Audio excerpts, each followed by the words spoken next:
14મા અધ્યાયના પાઠનું ફળ। ભગવાન શંકરે પાર્વતીજીને ગીતાજીના 13મા અધ્યાયનું ફળ કહ્યું। પછી તેમને 14મા અધ્યાયનું ફળ કહેવા માંડ્યું। વિદર્ભ દેશમાં સાત્વિક વિચારોનો અને ધર્મનો રાગી એવો એક બ્રાહ્મણ રહેતો હતો, પરંતુ તેની પત્ની દુરાચારી હતી। જ્યારે બ્રાહ્મણથી પોતાની પત્નીના દુરાચરણો સહન થયા નહીં, ત્યારે એક દિવસ ક્રોધાવેશમાં તેણે પત્નીને ગળે ટૂંપો દઈને મારી નાખી।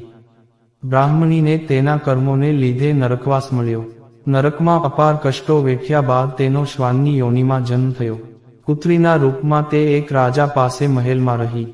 રાજા કુતરીને રમાડતો ને પોતાના ખંડમાં જ રાખતો। આ બ્રાહ્મણના પતિને પણ સ્ત્રી હત્યાના અપરાધને લીધે નરકવાસ મળ્યો હતો। ઘણા સમય સુધી નરકવાસમાં પારાવાર કષ્ટો વેઠ્યા પછી તે સસલાની યોનિમાં જન્મ્યો, અને તે સસલો પેલા રાજાના મહેલ નજીકના વનમાં રહેવા લાગ્યો। એક દિવસ કુતરીને સાથે લઈને શિકારે નીકળેલો રાજા પેલા વનમાં ગયો।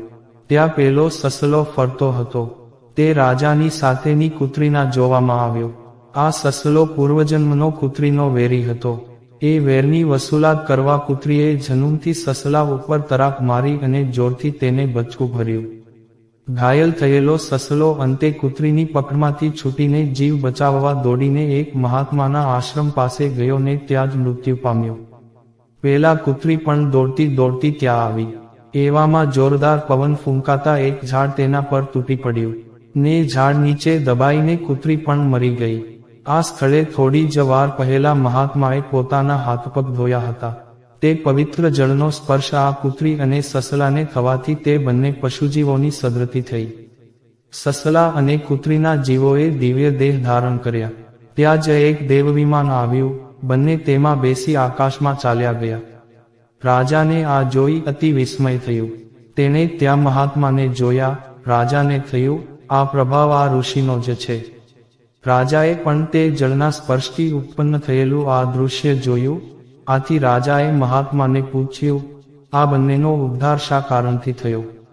મહાત્માએ કહ્યું, આ ફળ ગીતાજીના 14મા અધ્યાયના પાઠનું છે।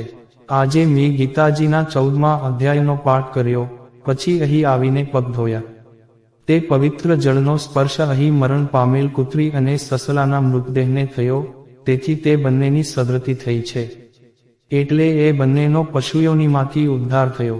જય શ્રી કૃષ્ણ।